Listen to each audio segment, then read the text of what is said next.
L'affaire Palmade, la France bloquée le 7 mars, ChatGPT, mais aussi l'environnement sont au menu de cette émission, de ce nouveau numéro de PAF avec Véronique Jérôme. Bonjour. Bonjour Patrice, bonjour Vous à êtes tous. toujours polito-économiste et vous êtes toujours maître de conférence à l'Université de Paris-Saclay.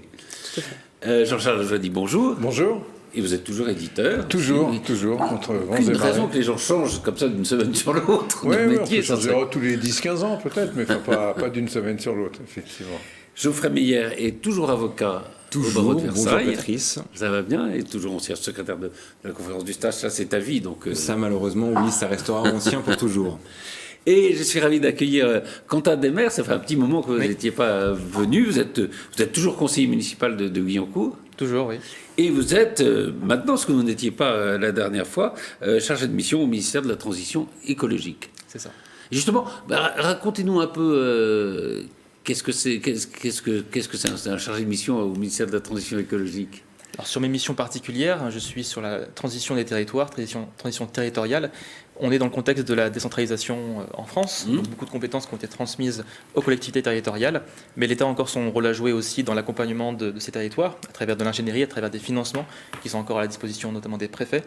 Et donc dans ce cadre-là, on travaille à accompagner, donner un cadre aux collectivités territoriales pour les accompagner sur leur transition, notamment je pense aux territoires ruraux qui manquent beaucoup d'ingénierie, beaucoup de capacité à agir directement. Et donc le but c'est de faire que l'action de l'État soit cohérente et faire aussi une cohérence avec la volonté des élus au niveau local et qu'on puisse construire des projets de territoire à l'échelon des intercommunalités par exemple pour pouvoir D'accord. ensuite lancer la transition et pouvoir l'amplifier.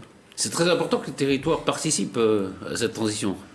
Et c'est une vraie volonté de l'État aujourd'hui, c'est Ouais. vraiment de territorialiser cette planification écologique, cette transition écologique. Chaque territoire est différent, chaque territoire a des difficultés différentes entre le sud, le nord, entre les côtes ou les montagnes. Et donc c'est important que l'action publique n'agisse pas de manière unitaire pour tout le pays, mais bien qu'elle s'adapte aussi à chaque réalité et à chaque problématique de chaque territoire. C'est un des problèmes d'ailleurs, enfin on pourrait en parler plus longuement, mais c'est peut-être un des problèmes que rencontre la France aujourd'hui, c'est encore la centralisation qui est encore très forte. On le voit bien hein, dans les décisions, même si on parlera des retraites tout à l'heure, mais c'est vrai que voilà, souvent les décisions sont prises au sommet de l'État, elles arrivent comme ça, et on en est discuté avant, c'est vrai. C'est justement tout le but de mon travail et des équipes du ministère en manière générale sur cette question-là en tout cas, c'est vraiment d'avoir une politique territorialisée où les élus ont vraiment leur place. Et c'est à travers différents contrats qu'on peut soutenir entre l'État et les territoires. On pousse de plus en plus, et l'État pousse de plus en plus quand même les territoires et les élus, mais aussi les autres acteurs économiques, associatifs, à prendre en main aussi leur territoire et avoir vraiment un rôle à jouer dedans. Et c'est un peu ce qui se passe aujourd'hui avec... On pourrait parler du fonds vert par exemple, où les préfets ont beaucoup la main dessus. Donc on est vraiment sur une logique où, même si c'est décidé par l'État, même si l'État donne son cadre, et c'est le rôle de l'État de donner un cadre sûr, qui est national, il n'empêche que la décision est déclinée à la suite jusqu'au plus fin du territoire, jusqu'à l'échelon communal. Et donc les maires, depuis les grandes réformes de la décentralisation de 82, etc., on a quand même une prise de pouvoir de plus en plus forte des maires, des présidents d'intercommunalité, des présidents de département, des présidents de région, qui ont gagné énormément de pouvoir et de capacité à agir. Et puis qui ont agi aussi, on l'a vu avec la qui ont crise agi. sanitaire notamment, hein, et ils ont remplacé parfois l'État qui était un peu défaillant. Et on est sur une logique où l'État et les territoires doivent travailler ensemble et l'idée c'est d'avoir vraiment un travail, une vraie coopération qui se crée. Il n'y a pas d'opposition entre le national et le local, mais bien qu'on puisse agir de manière cohérente à tous les échelons. Je précise qu'on dit que vous êtes chargé de mission au ministère de la Transition écologique, vous n'êtes pas au cabinet du ministre, hein, vous êtes au ministère. D'ailleurs, vous êtes toujours au Parti communiste. Toujours, oui. Bon, Oui, voilà. je ne travaillerai Il pas y au aurait cabinet. peu de chances qu'un ministre. Vous ne pactisez pas avec le gouvernement. Ah non, mais non. Non, bah, on travaille pour le bien travaille commun du pour pays, et l'État, donc voilà. en bonne c'est intelligence, sur des missions, on peut s'entendre. Non, mais je crois que le ministre de la Transition est un ministre horizon. Il y a peu de chances que dans son cabinet, il prenne quelqu'un du Parti communiste. Enfin, ça me semblerait. Ça semble oui, mais Alors, on va parler, il y a beaucoup de sujets, en effet. Alors, il y a un sujet qui affole absolument les médias depuis une dizaine de jours, c'est l'affaire Palmade. Alors, tout le monde lui tombe dessus, j'allais dire le pauvre Pierre Palmade, non, il ne faut pas que je prenne parti. Mais enfin, comme on a un avocat ici, ça me semblait intéressant de savoir si Palmade est défendable ou pas.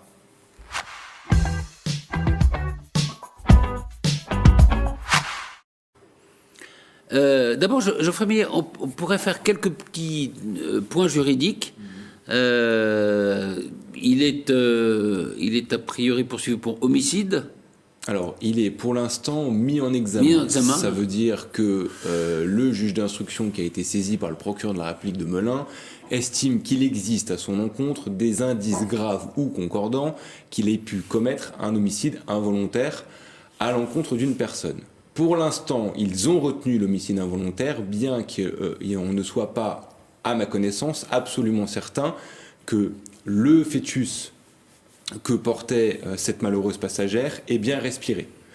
Donc deux hypothèses. C'est ça qui fait la différence. C'est ça qui fait la différence. Voilà. Il faut que le bébé ait respiré avant de mourir. S'il a respiré, donc qu'il est né viable, à ce moment-là, l'homicide involontaire peut être retenu. C'est la Cour de cassation qui est venue le préciser. C'est un être humain.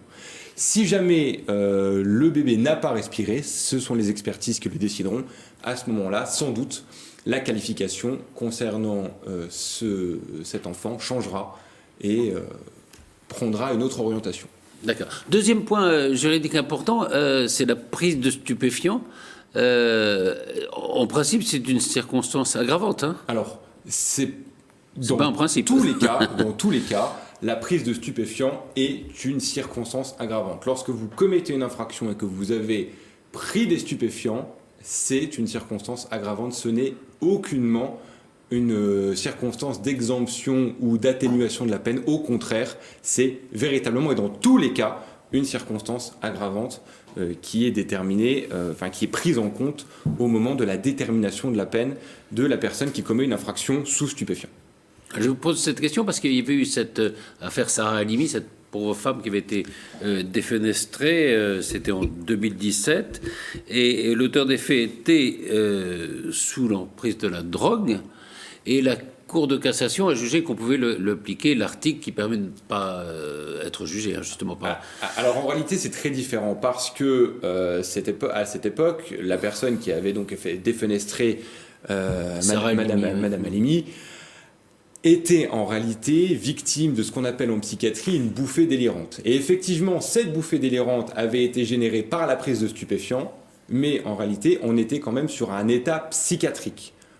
On était sur un état psychiatrique préexistant. Et c'est pour ça que les experts qui avaient vu la personne mise en examen, M. Traoré, à l'époque, avaient déterminé que son discernement était aboli, mais il était aboli en raison de la maladie psychiatrique, qui avait été certes favorisée par la consommation de stupéfiants, mais ce n'est pas la consommation de stupéfiants même qui entraîne l'abolition du discernement et donc l'exemption pénale, c'est la maladie psychiatrique. Donc il y a une vraie différence entre ce qui s'est passé avec M. Traoré et la situation dans laquelle est M. Palmade. Dans un cas, on a une abolition du discernement qui procède d'une maladie psychiatrique, et dans le second cas, celui de Pierre Palmade, on a au contraire une aggravation de la situation pénale dans laquelle il est, du fait de la consommation de stupéfiants qu'il a faite avant de prendre le volant. D'accord. Alors, il y a un mot enfin vous le connaissiez, vous, c'est chemsex. Hein, oui, très bien, on maîtrise parfaitement. Non, c'est vrai qu'il y a un procès qui se joue autour de l'affaire Palmade depuis quelques semaines dans les médias, non? C'est vrai qu'on ne parle que de ça. On a l'impression qu'on ne parle que de ça, et la question qu'on se pose, c'est à quelle fin? Parce que finalement, chacun... Ça entretient le voyeurisme. Enfin, moi, je n'aime pas regarder par le trou de la serrure, et on a l'impression qu'on est obligé d'écouter, d'entendre et les pour, les contre. Et finalement, on s'aperçoit aussi que l'État n'intervient pas. On pourrait attendre de l'État qu'il intervienne. On pourrait se dire finalement, c'est très simple. Je dis ça, mais je le pense pas. Mais on pourrait se dire finalement, c'est à l'État de mettre des normes, de réglementer, et puis on franchit les normes, on est pénalisé, on est puni. Sinon, on a toujours cette quête. C'est Paul Valéry qui disait: quand l'État est fort, il nous oppresse; quand il est faible, nous périssons. Donc la question de comment arriver à être pour l'État suffisamment crédible pour désinciter à des comportements qui seraient néfastes alors à soi-même. À la limite, j'ai envie de dire peu importe, oui. Pierre Palmade fait ce qu'il veut de sa santé. Oui, mais à partir du moment, tant qu'il reste chez lui, ça tant qu'il n'affecte pas celle des autres, celle d'autrui. Et c'est là le problème, c'est qu'il y a ce concernement individuel qui déborde sur le concernement et étatique et collectif. Concernement étatique, c'est à l'État d'apporter une réponse, a priori, d'une façon très normative, c'est ce qu'on pourrait dire. Concernement collectif, ça signifie que, moi, ce qui me pose problème ici sur les histoires alors je ne suis pas juriste, donc quand j'entends homicide involontaire, involontaire, je n'arrive pas à comprendre involontaire, parce que je me dis, il y a un acte, il n'y a peut-être pas la volonté délibérée de tuer, mais il y a un acte qui fait qu'il y a une intention qui fait que dans l'action de prendre sa voiture... c'est souvent involontaire. Voilà, mais quand on prend sa voiture et que l'on sait qu'on a consommé je comprends ce que vous voulez dire. des choses illicites, on sait qu'on peut potentiellement, on a quand même plus de chances d'avoir un accident que si on est sobre. Encore que si on est sobre et qu'on n'est pas réveillé, je veux bien comprendre, mais on a potentiellement plus de risques. Donc, on peut accepter de prendre ce risque. On peut se dire, après tout, je peux prendre ce risque. Mais c'est le risque qu'on fait prendre aux autres. Je me souviens d'avoir frôlé les choses de cette façon. Quelqu'un qui arrive en face, j'étais sur une autoroute aux États-Unis, et une personne, je vois un point noir qui ne s'éloignait pas, qui se rapproche. Une personne qui arrive dans la même file en face. Et je me dis, bon, voilà, j'ai rien demandé, elle est dans la mauvaise file, et moi je suis là, qu'est-ce que je fais? Et bon, j'ai eu de la chance, mais le lendemain dans les journaux, c'était une personne sous influence et qui a fait quelques... Alors il n'y a pas eu de mort, mais il y a eu des blessés. Vous aviez pris quelle substance pour voir un point noir arriver à contresens? Rien, du coca. Quel sexe. Non, mais ce qui est un peu troublant dans tout ça, c'est que tout le monde est prêt à pendre et à rétablir la peine de mort pour Pierre Palmade. Et alors... Ok, c'est de la cocaïne, il a pris de la cocaïne, c'est pas bien. Il y a beaucoup plus d'accidents dus à l'usage du cannabis qu'à l'usage de la cocaïne. Et sur le cannabis, tout le monde trouve ça très bien. Je regardais il y a encore 2 jours un film produit par le service public où la policière en l'occurrence, était ravie de tirer sur son pétard, quoi. Et on trouve ça très bien. Alors on passe notre temps à nous dire qu'il faudrait un jour libéraliser le cannabis, que c'est bien de se défoncer, que c'est agréable, que c'est moderne, etc. Et puis quand tout d'un coup ça va mal, alors là on dit oulala, c'est pas bien. Il faudrait juste être cohérent. Soit on a le droit de fumer, on a le droit de se défoncer, on a le droit de se droguer. Et à ce moment-là, ok, on prend des risques, on prend plus sa voiture, ou on prie le Seigneur si on y croit. Mais je ne comprends pas la différence qui est faite entre le fait de tirer sur un pétard. On sait très bien que la moitié des accidents qui se font sous cannabis, c'est la deuxième cause après l'alcool. Après l'alcool, oui. Donc c'est complètement terrible. Il y a un biais parce que, d'après ce que j'ai entendu d'un médecin, il semblerait que les traces restent plus longtemps dans le sang quand on fait une prise de sang, des traces de cannabis, que d'autres substances. Oui. Donc forcément, il y a plus d'accidents puisque ça reste plus longtemps. Donc il y a certainement un biais statistique. Plus que l'alcool, oui. Voilà, ce qui ne veut pas dire que ça n'excuse en rien. On a tous fréquenté des gens qui tirent sur le pétard et on voit dans quel état ils sont. Et je suis désolé, j'ai pas envie de les croiser sur la route, quoi. Donc j'ai déjà du mal à les croiser normalement, mais là avec un véhicule. Non, simplement pas pour rebondir sur ce que disait Jean-Charles. Alors une petite nuance. En réalité, la loi ne fait pas de distinction selon la matière consommée. Donc que ce soit du cannabis ou de la cocaïne, la punition est la même. Et très récemment, il me semble que c'était hier, le ministre de l'Intérieur... Non, il n'y a aucune différence. Aucune différence. Je parlais de l'opinion publique. Alors, et le ministre de l'Intérieur hier, il prévoit la suppression des 12 points. Exactement, dans l'hypothèse où un conducteur serait pris après avoir consommé des stupéfiants. Donc on voit bien qu'à nouveau, il n'y a pas de distinction qui est faite. Alors, on peut discuter du bien fondé de la nécessité de la mesure. Ce serait encore un long débat et je pense qu'à mon avis on débordera un petit peu. Il y a un débat pour savoir si à chaque fois qu'il y a un fait divers il faut une nouvelle loi, il faut etc. Et est-ce utile ou pas? J'ai mon avis sur le sujet, mais vu que vous ne m'avez pas posé la question, je ne le demande pas.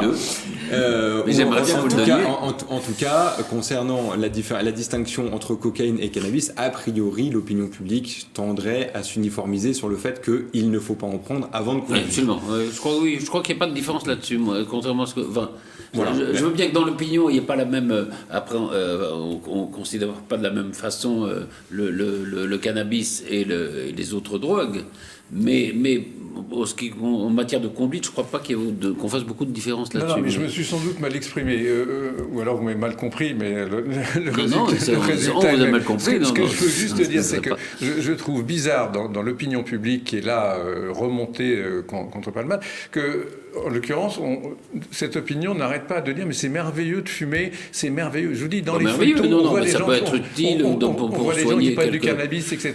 Des douleurs, des choses comme ça. Non, je veux dire, la majorité des gens ne prennent pas du cannabis contre les douleurs. Non, mais parfois, dans ceux qui veulent favoriser la consommation, il y a ça. Oui, mais enfin, il y a même des hommes... Je crois que ça se fait dans les hôpitaux, d'ailleurs. Il y a des hommes politiques, des partis politiques qui prônent la libéralisation du cannabis. Parce que c'est plus facile à contrôler.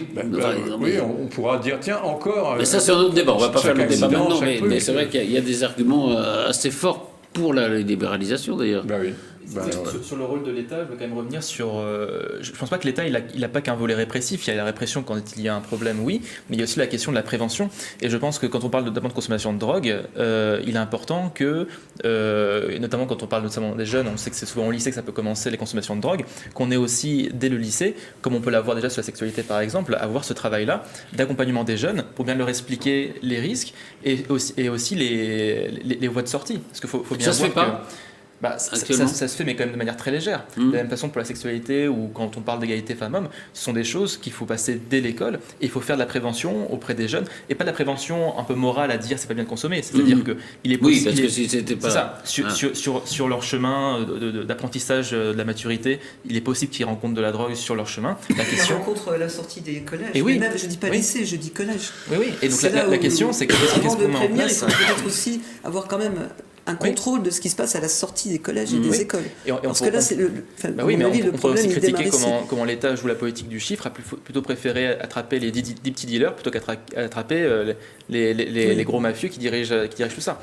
La question pour moi, c'est vraiment la prévention de comment on accompagne les jeunes là-dedans et comment on leur montre bien, parce qu'on pourrait aussi parler de la question de l'addiction dans toutes ces questions-là, c'est comment, une fois qu'on est tombé dedans, on offre les sorties, pas en stigmatisant la personne à dire tu es drogué, tu es mal, tu iras en prison, mais bien de proposer un vrai suivi psychologique, médical, gratuit, qui lui permettra de sortir, puisque se droguer, c'est pas que se faire du mal, c'est aussi faire mal à la société, comme on peut le voir avec les accidents que ça peut causer. Et donc il y a un vrai besoin d'un service public derrière ça pour accompagner, et comme ça existe déjà aujourd'hui, mais il faut le développer, il faut vraiment mettre les moyens derrière pour pouvoir suivre ces populations-là.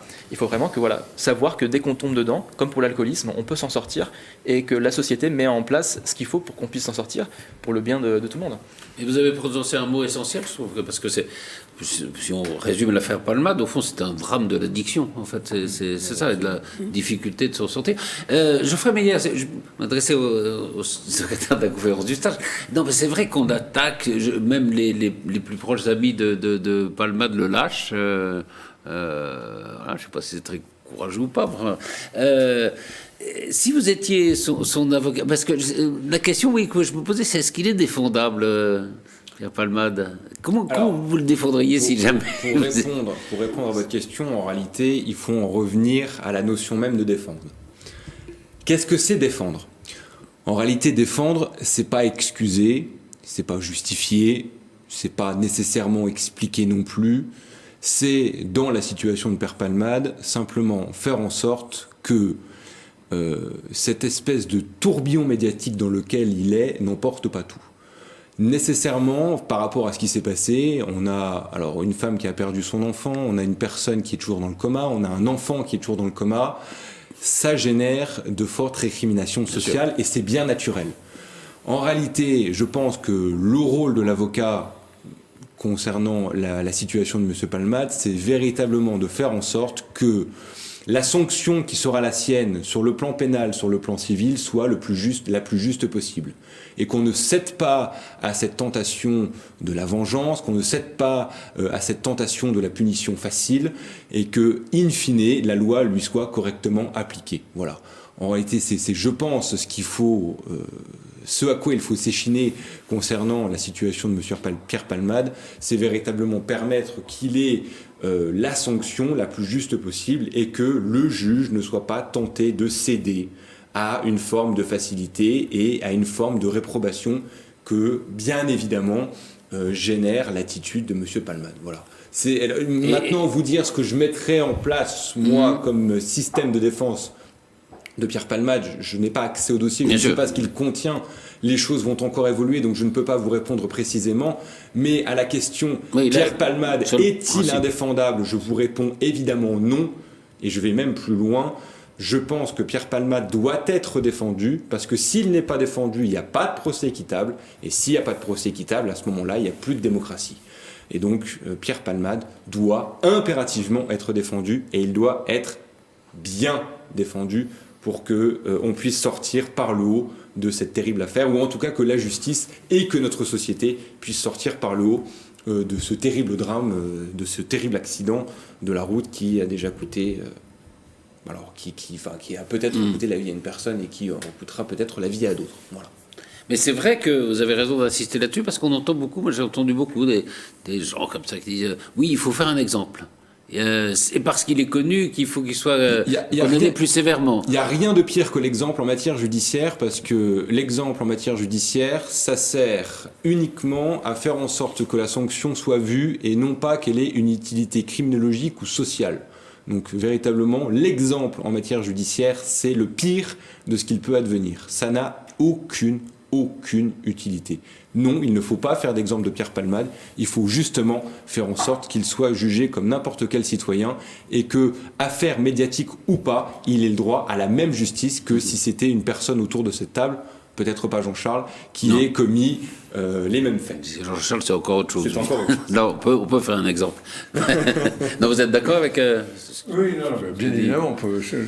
Quentin, ce que vous disiez d'ailleurs en discutant, c'est un fait divers, quoi. On ne peut qu'être d'accord avec ça, avec Maître Geoffrey. Non, il n'y a aucun souci. La seule chose, moi, ce que j'aimerais, c'est que Pierre Palmade, en revanche, soit condamné à avoir un chauffeur. Quand on a son argent, quand on a son addiction, il n'y a aucune raison de conduire. C'est ça, c'est le seul truc. Je ne comprends pas pourquoi ce type n'a pas de chauffeur.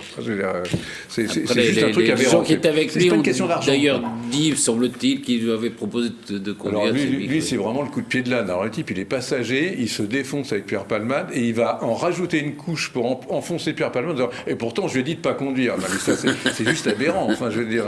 Alors il y a ça, il y a maintenant des affaires de pédophilie, soi-disant, enfin, là aussi, ils sont pas très clairs. Enfin, c'est pas comment. Il y a un type qui dénonce, mais qui n'y est pour rien. C'est ça qui est absolument terrible à nouveau dans cette affaire, c'est que maintenant, mais je parlais de tourbillon médiatique tout à l'heure. On est vraiment dans cette situation-là. L'information a été balancée comme cela. On est simplement au stade de l'enquête. Mais maintenant, la difficulté, c'est que à nouveau, sur la tête de Pierre Palmade, il est mentionné consultation potentiel d'images de pédopornographie. Et la difficulté, c'est que là, on est véritablement dans la phrase de Beaumarchais, calomnier, il en restera toujours quelque chose. Dans quelques mois, peut-être que cette enquête n'aura rien donné, mais bon, ça n'intéressera plus personne. On aura simplement associé à Pierre Palmade la consultation d'images pédopornographiques. À nouveau, et c'est là où je pense qu'il faut prendre quelques précautions, et c'est là où la défense de Pierre Palmade s'impose, c'est qu'il a le droit, comme tout le monde, à ce qu'il y ait sur ce plan-là une présomption d'innocence et pas être jeté en pâture, notamment sur des éléments, c'est sur une enquête qui n'est encore qu'à un stade de grand début, puisque pour l'instant on n'est que sur une dénonciation. On parle souvent de secret de l'instruction, il n'y a pas de secret de l'enquête. Si, il y a un secret de l'enquête comme le secret de l'instruction. Le secret... Alors, en principe, donc on ne devrait pas... alors si... Je rejoins un petit peu, enfin ça revient un petit peu sur ce que vous disiez tout à l'heure, sur le rôle de l'État et sur les choses qui devraient être faites pour préserver certains éléments. Si jamais on était absolutiste sur la protection, il devrait y avoir des poursuites qui sont faites pour violation du secret de l'enquête et violation du secret de l'instruction. Seuls peuvent communiquer en principe dans le cadre d'enquête et d'instruction les procureurs de la République qui peuvent délivrer à la presse les éléments choisis du dossier. Seuls eux peuvent le faire. Les autres ne peuvent pas, ne doivent pas livrer des éléments d'enquête, des éléments d'instruction. Donc, il eût été préférable, il eût été souhaitable pour le bien commun, un petit peu aussi pour Pierre Palmade, que ces éléments-là restent dans le strict giron de la justice et ne soient pas livrés aux journalistes. Ok. Là-dessus. Il y avait juste une chose sur ce que disait le ministre récemment, Darmanin, qui envisage de renforcer les sanctions et de considérer comme étant une sanction plus forte. Mais c'est ce qu'on dit, on en a parlé tout à l'heure. Mais... Le problème, c'est qu'il y a un politique qui a dit tout de suite, mais si la sanction est plus forte et si on retire le permis, on n'aura pas l'efficacité, on aura plus de gens qui rouleront son permis. Donc je crois que si on n'est même pas, si en tant que politique, on ne croit même pas... Pourquoi il n'y aurait pas d'efficacité parce que ce qu'il disait, c'est que finalement, si on prive, enfin si j'ai bien compris, on retirerait... Là, tout de suite 12 points, on retirer les 12 points. Voilà, mais il veut retirer le permis sur le champ et considérer, mais on prend le permis et vous vous débrouillez pour rentrer chez vous. Mais le problème, c'est qu'un politique disait, mais ce genre de mesure ne marchera pas parce que de toute façon, quelqu'un qui serait dans cette situation, ça n'empêchera pas de continuer à rouler même sans permis. Donc, je crois qu'il y a plus de 800 000 personnes qui conduisent sans permis en France. Donc, le problème est là, c'est qu'on n'arrive même pas à rendre crédible une mesure. On peut la rendre la plus dure possible, mais elle n'est pas crédible. Alors, l'analyse est parfaitement exacte, mais d'autant plus que cette mesure existe déjà dans la loi. C'est-à-dire que ce que veut faire Gérald Darmanin, c'est générer une automaticité sur le retrait du permis de conduire, l'invalidation pour défaut de points dans l'hypothèse où une personne aurait conduit en étant sous l'emprise de stupéfiants. Mais en réalité, la loi prévoit déjà cette possibilité-là. Lorsque vous êtes contrôlé après avoir conduit sous l'emprise de stupéfiants, vous êtes donc passible d'une comparution devant le tribunal correctionnel et vous avez aussi la possibilité de faire l'objet d'une rétention de votre permis de conduire par décision préfectorale. Donc cette décision existe, ce dispositif existe déjà. Le tribunal correctionnel, lorsqu'il est saisi par le procureur de la République, après qu'une personne ait été contrôlée en ayant conduit après avoir consommé des stupéfiants, peut tout à fait prononcer une annulation du permis de conduire. Ou en état d'ivresse aussi, d'ailleurs, non ? En état d'ivresse aussi. Donc cette mesure existe déjà. On voit très bien ce que fait Gérald Darmanin par ce biais. Il en fait un truc assez malin, parce qu'il dit, voilà, on supprime 12 points, en revanche, les petits dépassements de vitesse, on pourrait très bien ne pas supprimer de points. C'est malin. C'est du sympa avec ceux qui travaillent. C'est un peu du sarkozysme réchauffé. On voit que ça avait été très profitable. Ça, pour le coup, on va peut-être dévier un petit peu sur un sujet un peu plus politique. Je pense que Gérald Darmanin est en train tranquillement de se présidentialiser et il reprend un petit peu les vieilles recettes qui avaient fonctionné. Il surfe sur la vague de l'émotion qui a été générée par l'accident causé par Pierre Palmade. Mais en tout cas, cette mesure est, à mon avis, une mesure premièrement inutile sur le plan juridique et judiciaire parce que les dispositions existent déjà.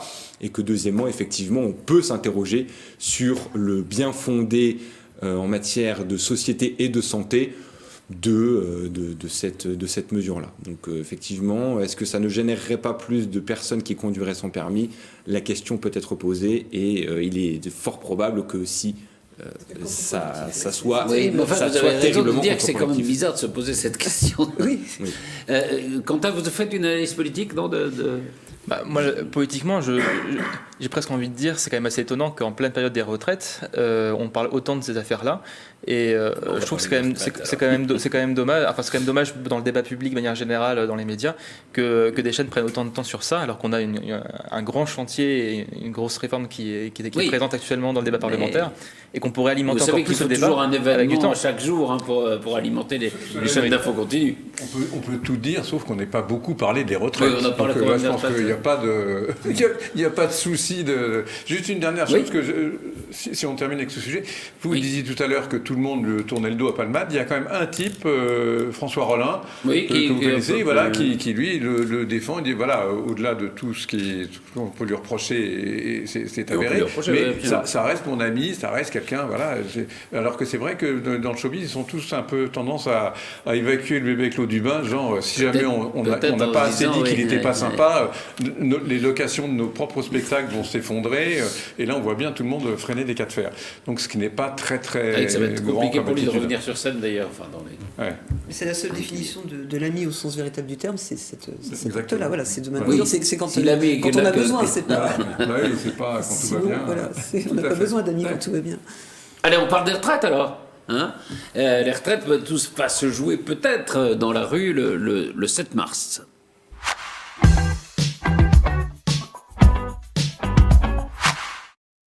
Alors, grosse mobilisation le 7 mars, d'autant plus importante, et Quentin Desmaires, je tourne un peu vers vous, que, en particulier à cause de vos amis de LFI, le débat n'a pas pu aller jusqu'au bout, notamment jusqu'à cet article 7 qui prévoit l'allongement de la durée de travail jusqu'à 64 ans.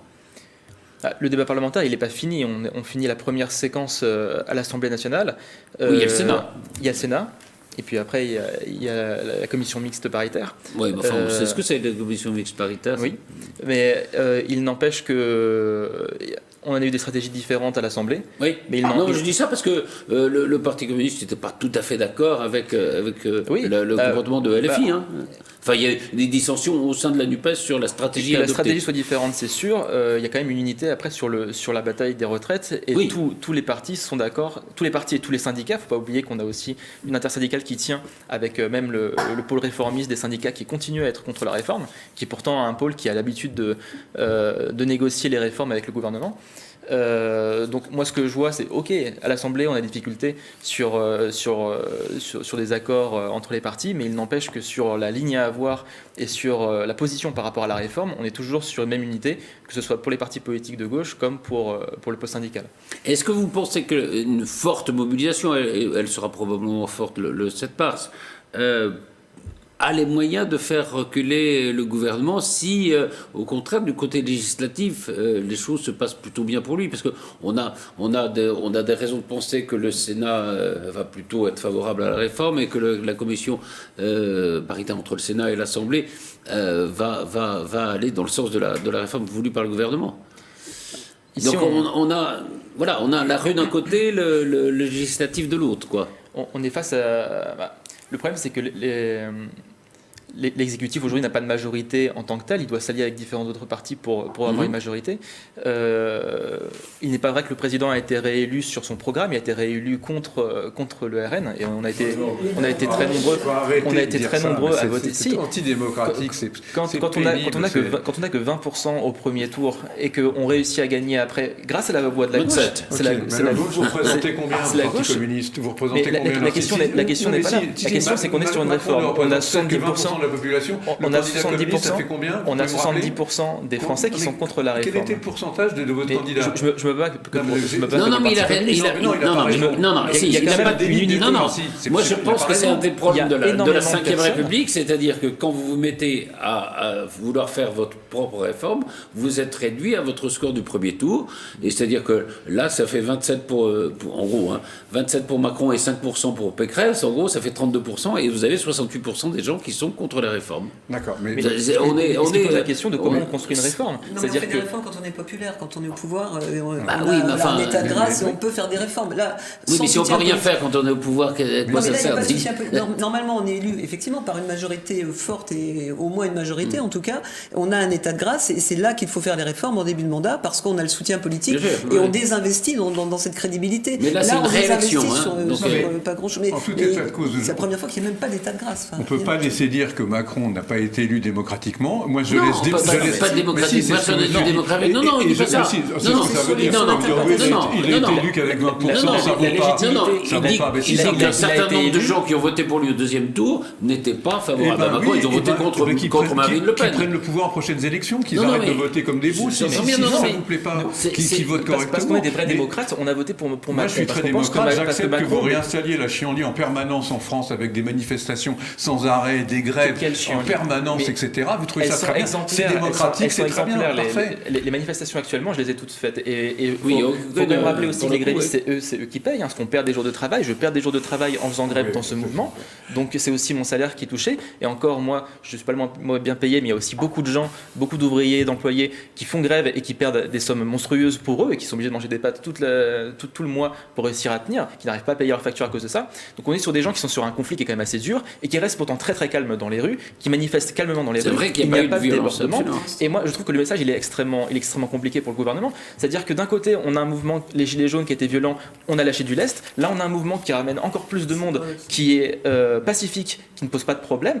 Et on a zéro négociation. Le gouvernement négocie qu'avec les groupes de LR à l'Assemblée et au Sénat. Il ne négocie pas avec les syndicats, avec l'intersyndicale. Il n'entend même pas la CFDT. Je comprends qu'il ne veut pas parler avec la CGT. S'il a envie, après c'est leur problème. Mais que même la CFDT ne veuille pas, que même la CFDT soit présente dans les manifestations, ça pose quand même problème. À partir du moment où la CFDT dit on ne peut pas parler du passage de l'âge à 64 ans, c'est assez difficile de négocier, non? Parce que c'est le cœur de la réforme. Ça veut dire qu'il n'y a pas une réforme des retraites, il y a plusieurs possibilités de réforme des retraites. Probablement, ça on va en parler tout à l'heure. Il y a la question de l'opportunité des financements, mais il y a quand même la question aussi de, même quand on a un trou, un déficit, il y a quand même plein de façons de le remplir de manière différente. Et dans ce cas-là, quelle est la concertation qui a été faite avec les syndicats pour négocier cette chose-là? Il y a plein de façons de remplir un trou. Et la seule chose qui a été dite, ça a été, même la CFDT, même pour rallonger le temps de cotisation, là on ne parle pas de ça, on parle de décaler l'âge légal de départ à la retraite, ce qui est complètement injuste, et c'est ça qui a bloqué et qui a braqué les syndicats. Donc pour moi, on est sur un acte d'autorité d'un président qui veut rappeler qu'il est le président, que c'est lui qui décide, et donc il veut marquer le coup avec quelque chose qui est impopulaire pour montrer que c'est lui qui décide, et qu'il est fort et qu'il a l'autorité, mais derrière il fracture le pays, et en fracturant le pays, il ouvre derrière la porte de ce que nous on a essayé de bloquer en 2017. Vous reconnaissez la légitimité de l'Assemblée nationale ou pas? Je reconnais sa légitimité.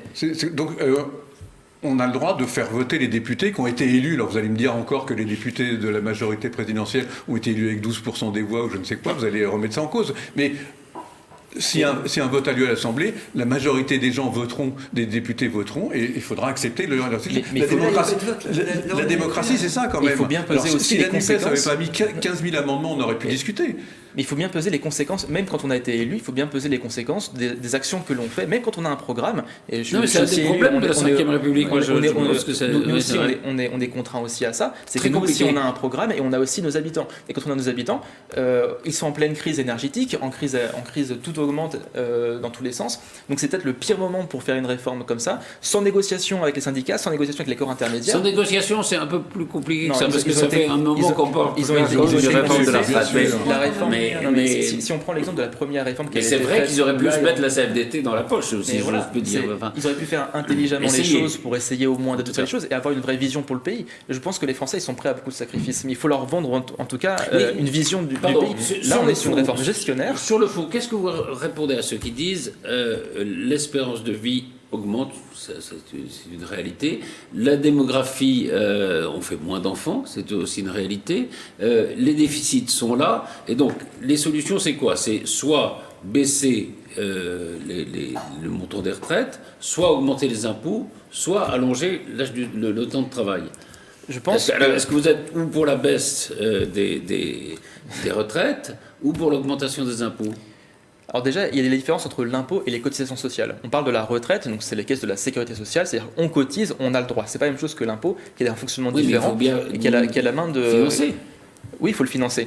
Mais il faut déjà rappeler une chose, c'est que la productivité des travailleurs français a énormément augmenté depuis les années 50. Ouais. C'est-à-dire que même si on vit plus longtemps, on est tellement plus productif, et même beaucoup plus productif que depuis les années 50, que finalement on peut payer plus de choses.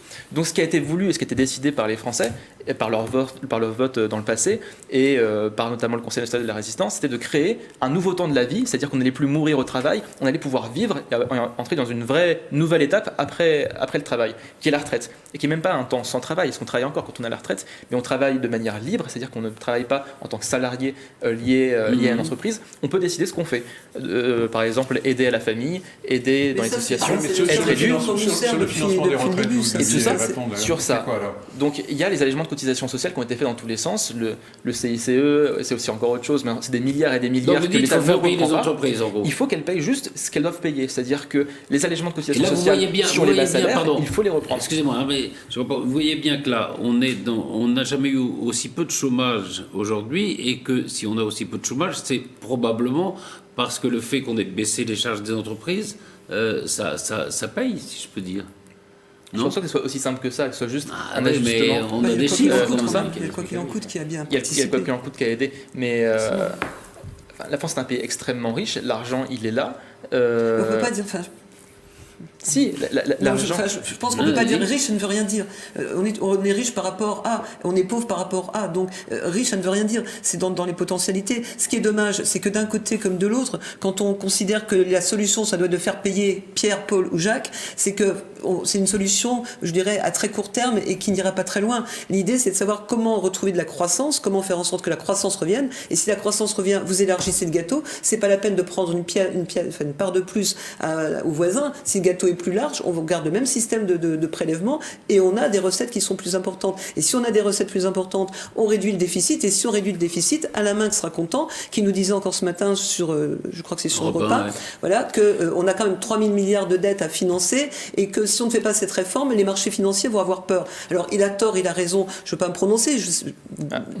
Tout objectivement, il n'a pas complètement tort parce que la signature de la France, si elle est altérée par le fait qu'on ne rassure pas quelque part les marchés financiers, on va emprunter plus cher. Voilà. Donc là, si le taux d'emprunt augmente, c'est ce qu'il disait. Voilà, vous avez moins d'infirmiers, moins de médecins, la dette de l'État, moins de services publics, moins de policiers, etc. La dette de l'État, c'est pas la dette de la sécurité sociale. La sécurité sociale, encore une fois, c'est une autre structure.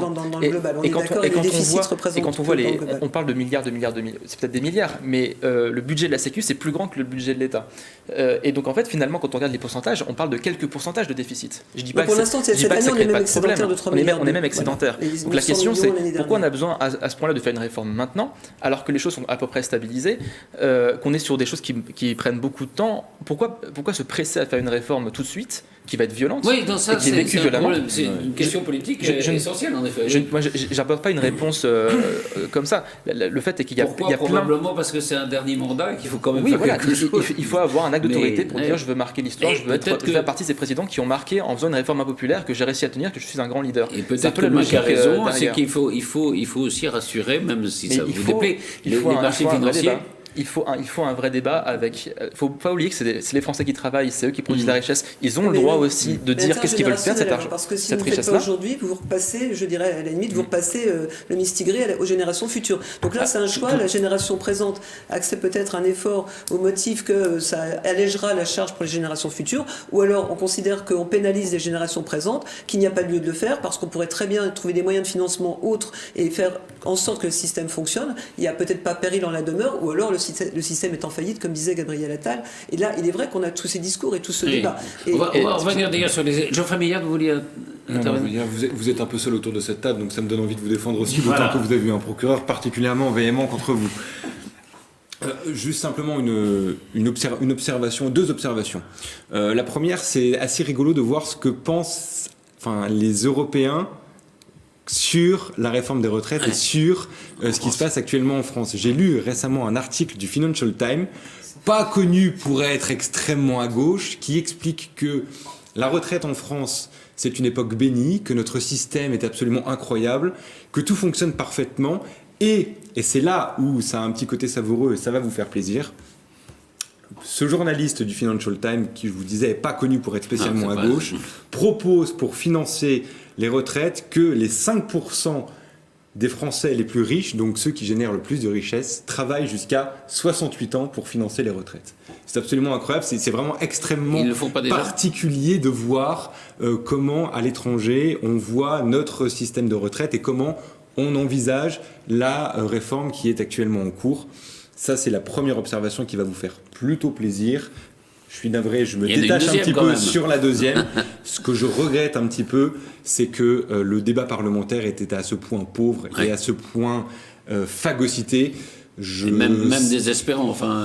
C'est une réforme qui, je suis assez d'accord avec vous sur certains points, qui nécessite, je pense, que on mette un petit peu de cœur et qui puisse générer un petit peu d'émoi. Je le comprends parfaitement. Je déplore vraiment qu'on ait atteint ce niveau de pauvreté dans le débat parlementaire. Il y avait véritablement possibilité pour faire mieux et pour faire autre chose que cela. Et ça, je pense que c'est un petit peu à mettre au débit, notamment de la NUPES. Et de LFI. Dans la NUPES de LFI, il faut peut-être distinguer la NUPES. Absolument. Les débats n'ont pas été entièrement inutiles parce qu'on a quand même révélé des choses. Le gouvernement est venu avec une réforme en disant qu'elle était juste. Et finalement, on remarque différentes choses. Finalement, les femmes allaient être pénalisées, que la pénibilité, finalement, n'allait pas être prise en compte. Donc, c'est-à-dire que moi, je ne suis pas contre... Les Français ne sont pas contre une réforme de manière générale. La question, c'est quelle réforme ils veulent avoir. Et nous, on défend la question du référendum, par exemple, dans l'idée qu'on aurait un vrai débat démocratique avec toutes les possibilités ouvertes aux Français, et les Français choisissent ce qu'ils veulent vraiment. On parle de choses qui est parlé l'autre jour de ça, moi je suis aussi favorable à ça, mais c'est vrai que tout le monde dit que personne ne répond aux questions. Et nous ne sommes pas égaux. J'entends bien sur la question des plus riches travailler plus. Typiquement, tous les métiers ne se valent pas. Il faut vraiment prendre la question de la pénibilité. Il y a une différence d'espérance de vie entre un ouvrier et un cadre qui sont énormes. Quand on travaille dans un bureau par rapport à... Il y a des avancées là-dessus. Oui, il y a des avancées. Les carrières longues, etc. Avancer quand même grâce avant tout aux syndicats quand même, qui aussi au quotidien dans les conventions collectives font avancer très bizarrement. Mais je dis pas que Pradier, qui a été remercié d'ailleurs pour sa négociation. Mais voilà, il faut vraiment le pays, je pense, est quand même très fracturé avec beaucoup de crises actuellement. On n'a pas besoin d'une crise en plus. Je pense que le gouvernement joue à des choses très dangereuses et qu'il faut plutôt apaiser. Et lorsqu'il y a des choix compliqués à faire, les Français seront prêts à le faire, mais il faut bien leur expliquer la situation avec des vrais chiffres objectifs de la situation et derrière toutes les opportunités qui sont ouvertes. Est-ce que annoncer qu'on va mettre la France à l'arrêt pendant de nombreux moments, ça vous paraît être une politique d'apaisement ? Je pense que la difficulté qu'ont les syndicats, c'est qu'après un mouvement auquel j'ai contribué aussi et que je peux voir qui est pacifique, on voit qu'il ne se passe rien. Pas un seul mot de la Première ministre sur les millions de Français qui sortent, sur des villes de province où il n'y a d'habitude pas grand-chose, avec énormément de gens qui bougent. Ces gens-là, ils envoient un message qui est très fort et je pense que le gouvernement doit l'entendre. Et le fait que le gouvernement ne bouge pas, si la violence, elle vient des manifestations, et on peut le voir malheureusement que progressivement, il y a de plus en plus d'échauffourées qui arrivent, mais pourquoi ça arrive ça ? Ça arrive parce qu'on n'est pas entendu. Et donc, quand on a des millions dans la rue, et qu'on se rend compte que finalement, le gouvernement ne réagit même pas un seul mot pour les manifestations de la part du gouvernement, à part en profiter pour attaquer l'Assemblée en disant que c'est beaucoup mieux dans la rue. Vous exagérez un peu parce que même du SOP et tout ça ont reconnu qu'il y avait du monde dans la rue, que c'était c'est bien de le reconnaître, mais c'est bien ensuite après d'initier le débat avec notamment les syndicats. Est-ce que c'est la rue qui doit décider ou est-ce que c'est le Parlement ? C'est quand même un vrai problème de démocratie. Alors là vous avez, et on le voit bien, dans les questions que je vous posais aussi, le problème c'est que les experts eux-mêmes ne sont pas d'accord entre eux. Mais sur les mouvements, si vous prenez 9 économistes, ils se répartissent en 3 groupes. Il y avait un article dans Challenge qui montrait ça. Alors ça pose quand même un problème, parce que si même les experts ne sont pas d'accord, il y a aussi le message qu'on envoie, mais juste 2 mots sur les manifestations. Je crois que c'est François Giroud qui disait en France, c'est un peu paradoxal, mais on fait grève, on négocie après. Et j'ai l'impression qu'on en est encore là. Peut-être que les syndicats attendent d'un mouvement encore plus fort pour espérer négocier, faire reculer. Le problème, c'est qu'on risque d'avoir un pourrissement de la situation et au final, tout le monde sera perdant dans cette situation. Maintenant, sur les avis d'experts, on part du principe que pour être violente et pour aller très vite au sujet, on pourrait avoir l'impression que certains mettent l'idéologie avant la théorie. C'est-à-dire qu'il est assez normal, je suis économiste et pour moi, ça semble naturel. L'économie, c'est pas comme ça des réponses exactes, c'est une science molle. Donc forcément, l'économie est composée de courants. Et chaque courant a des priorités, des présupposés, et essaye d'avoir une certaine cohérence politique aussi. Et donc, on va mettre en avant, on va poser des hypothèses qui seront conformes aux attendus politiques que l'on a, aux éléments qu'on souhaite corriger en priorité. Une réforme est faite pour corriger. Donc, si on a une sensibilité plus sociale, plus à gauche, on va aller sur des éléments qui seront plus dans la redistribution. Si on a une sensibilité, alors je ne vais pas c'est très manichéen, mais plus à droite et plus libéral, on va considérer que le marché peut résoudre les choses. Et on va se dire, mais cette répartition, ce système par répartition que vous défendez, certains disent, ils ne sont pas nombreux, mais il en existe quand même, disent une dose de capitalisation, finalement, ce serait une solution. Dans beaucoup de pays, et voilà. Et le pire, c'est qu'en France, il n'y a que l'État qui a fait cette expérience de la capitalisation, donc sur le régime des fonctionnaires. Et donc, c'est une possibilité, mais à partir du moment où chaque courant de la pensée économique amène à des développements, à des raisonnements scientifiques, mais avec des hypothèses un peu différentes au départ, on a l'impression que ça ne communique pas et qu'on va prendre un courant et avec ce courant, on fait un résultat. Reconnaissez que si tous les économistes nous disaient « Ah oui, il faut faire absolument cette réforme », ça serait quand même plus simple ou il ne faut pas la faire. Mais pour quel but, quel objectif ? Parce que je peux vous dire, il faut... Non, mais il faut le faire, mais pourquoi ? Non, mais on comprend après que l'opinion elle-même soit un peu perdue. Puisqu'on parlait... Juste revenir sur la question des syndicats, pourquoi on fait grève avant de négocier, parce que souvent on a aussi un patronat et une direction qui refusent souvent de négocier sur le principe, et donc les syndicats sont obligés de faire grève et de bloquer pour obtenir quelque chose. C'est vrai qu'on n'est pas très fort dans le dialogue social. On prend l'exemple de l'Allemagne en idéalisant l'Allemagne. Mais les syndicats sont beaucoup plus forts aussi. Beaucoup d'entreprises, mais même statutairement, ils ont un tiers du pouvoir dans les entreprises, dans les grands groupes industriels. Ils sont dans le CA. La représentativité est très différente de...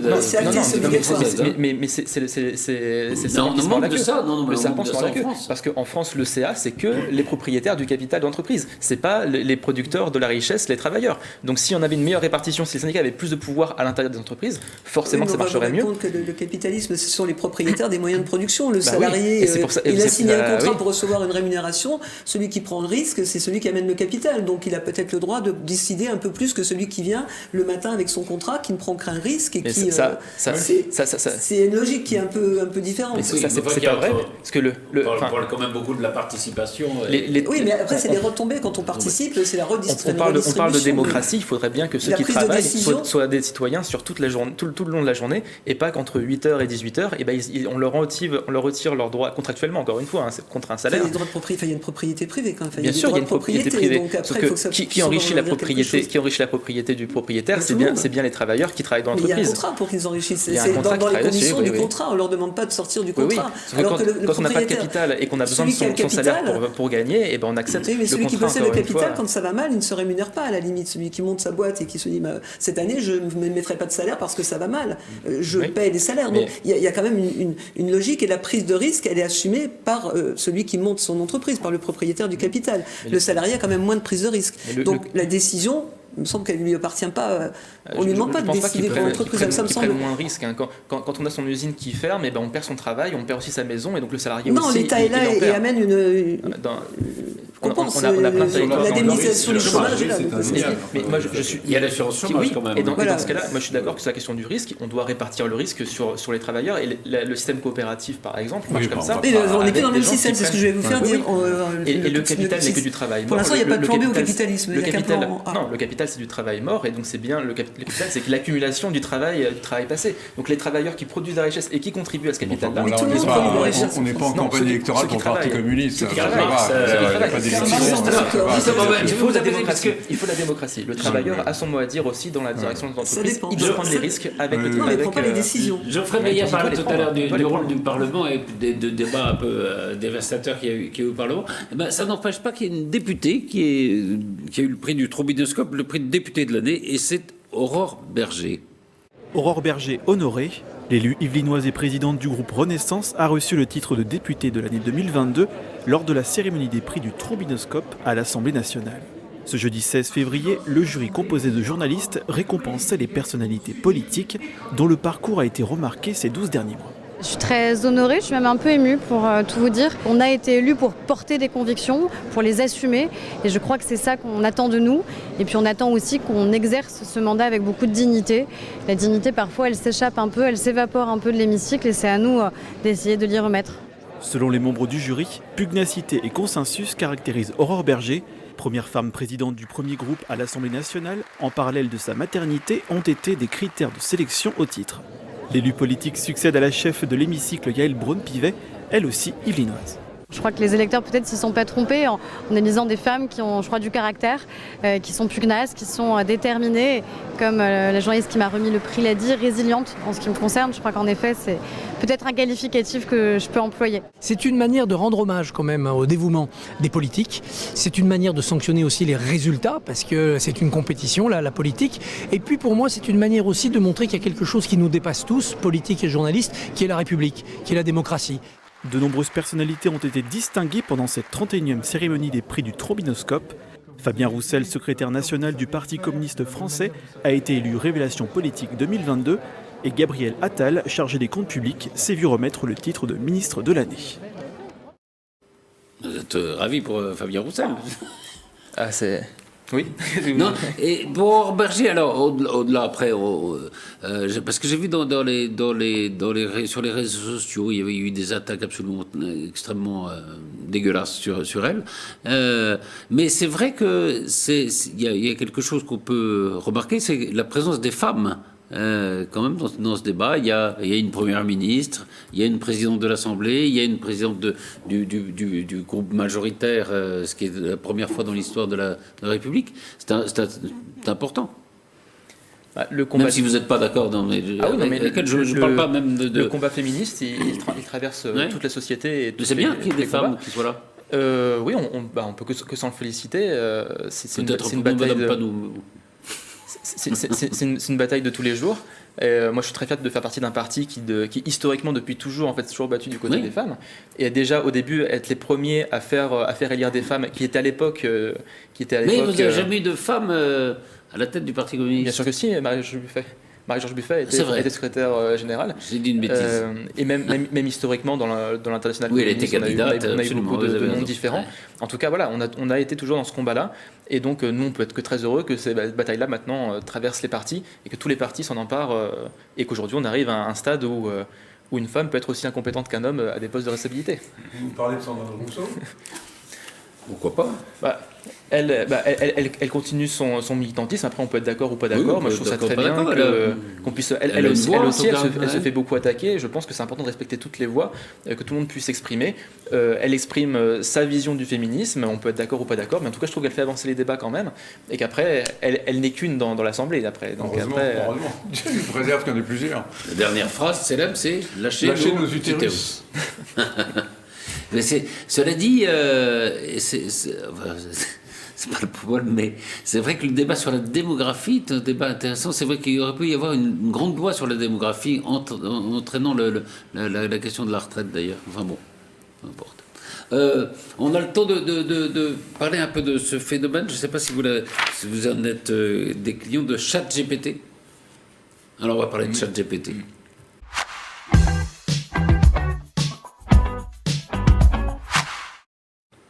Alors, ChatGPT, c'est un robot, un agent conversationnel, et c'est quelqu'un qu'on peut interroger sur absolument toutes les questions et qui donne des réponses à tout, à tel point que il a été interdit, je crois, à Sciences Po. Je ne sais pas si dans l'université il va être interdit, mais enfin, qu'est-ce que vous diriez d'ailleurs si des étudiants l'utilisaient ? Je pense que peut-être que déjà ils l'utilisent. Ils l'utilisent déjà, oui. La question qu'on peut se poser, c'est, d'après ce que j'ai pu voir pour l'instant, finalement, c'est un accès à d'énormes bibliothèques. On pose des questions et visiblement, quelqu'un l'a testé, un prof l'a testé et dit. Bon, il peut répondre aux questions, mais quand on veut creuser, argumenter, c'est bien là où... Bon, ce qui m'intéresse, moi, c'est que l'étudiant sache argumenter, qu'il trouve l'information. Bon, aujourd'hui, l'information, on la trouve plus rapidement qu'hier, certainement. Mais après, que fait-il de cette information ? Argumenter, trouver un moyen de finalement apporter sa pierre, d'essayer de mettre en perspective. Donc ça, pour l'instant, apparemment, ChatGPT n'est pas capable de le faire.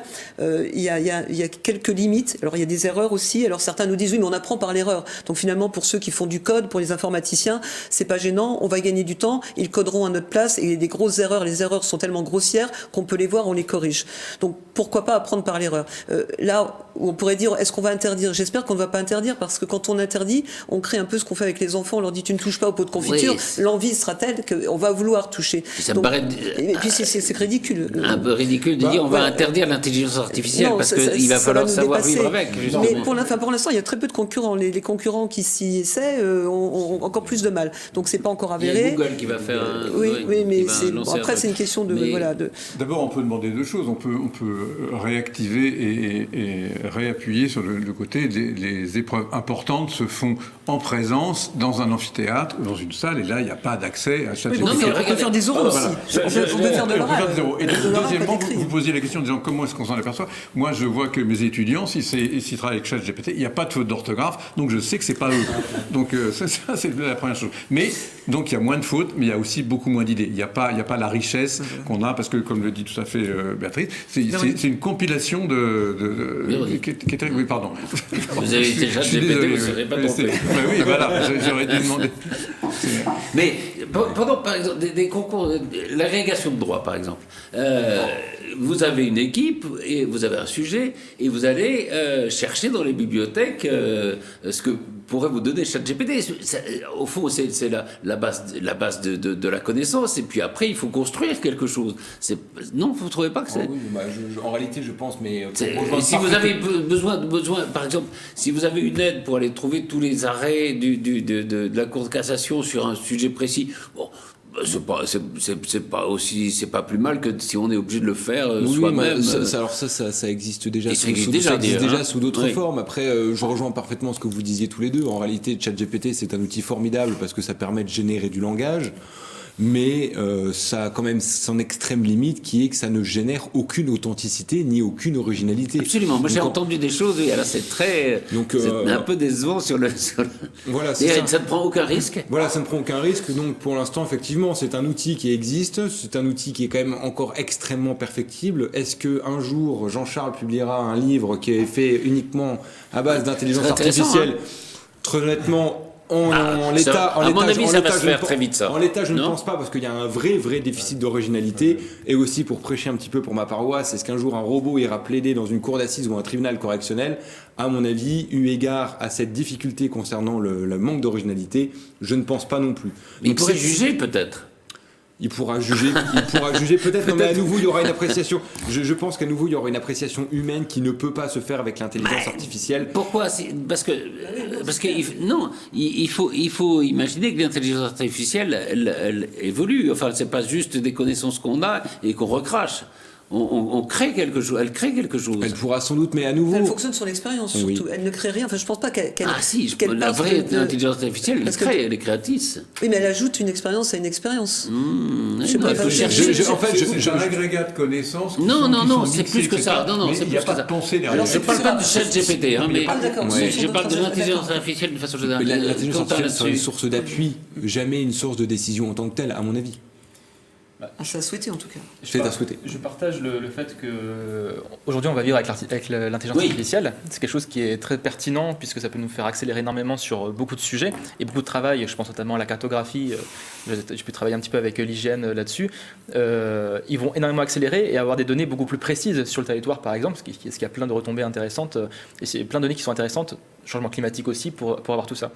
La vraie question pour moi là-dessus, c'est que tous ces IA sont développés par des GAFA, des très petits groupes. Et encore une fois, mon axe, moi, c'est toujours la démocratie. Et pour moi, les gens, on doit construire des choses pour leur intérêt à eux. Et donc, il faut s'assurer qu'on ait une gouvernance de ces IA qui soit vraiment démocratique et qui respecte aussi nos droits individuels. Et donc, il faut réussir à construire une gouvernance, encore une fois. Mais on pourrait pousser les Européens à s'intéresser peut-être plus qu'ils le font à ces domaines. Il faut pas laisser ça aux Chinois et aux Américains. Ça serait intéressant plutôt que de regretter, de dire oh là là, ou que c'est dangereux. Il faut que l'Europe, et c'est un bon argument pour que les Européens travaillent ensemble, il faut qu'ils travaillent ensemble pour avoir leur logiciel. Parce qu'on a tous les moyens pour le faire et des intelligences pour le faire. Et il faudrait peut-être qu'on n'a pas les milliards pour le faire, contrairement à ce que font les gens des GAFA. On peut les trouver. Mais on pourrait les trouver. Un livre qui n'a pas été écrit par l'intelligence artificielle, c'est Le Prodigieux détective, et qui n'a pas été récompensé par un jury d'intelligence artificielle. Voilà, mais par un véritable jury, donc il vient d'avoir le prix du salon de Neu-les-Mines, qui est un gros salon des mines noires dans le Nord, qui est un salon très important dans le monde du roman policier, et qui se passe bien, dans le Nord, le salon. Et c'est une histoire prodigieuse à tiroir qui démarre dans les années à la fin. Ça se passe dans le Nevada, c'est ça? Oui, ça démarre dans le Nevada et ça va emmener le héros à rencontrer un certain nombre de vedettes d'Hollywood, à vivre quelques catastrophes et rencontrer Houdini. Enfin, je veux dire, ça s'étale sur quasiment 90 ans. C'est extrêmement original avec un certain nombre de twist, comme on dit, avec un mot horrible, mais de twist dans le roman. L'auteur est Serge de Burgh, il est... Alors, l'auteur, en fait, il s'appelle Christophe Dubourg, et Chris de Burgh, c'est une sorte de pseudo-américain pour américaniser le récit qui se passe là-bas, et parce que c'est un petit peu un hommage à une littérature un petit peu... Un peu comme Boris Vian. Voilà, donc, mais c'est tout à fait plaisant. Et c'est le deuxième prix qu'a ce livre. Donc, Le Prodigieux détective aux éditions La Joanie. Merci à tous, parce qu'on a dépassé un peu, mais il faut se quitter quand même, tant pis. À très vite pour un nouveau PAF. Merci.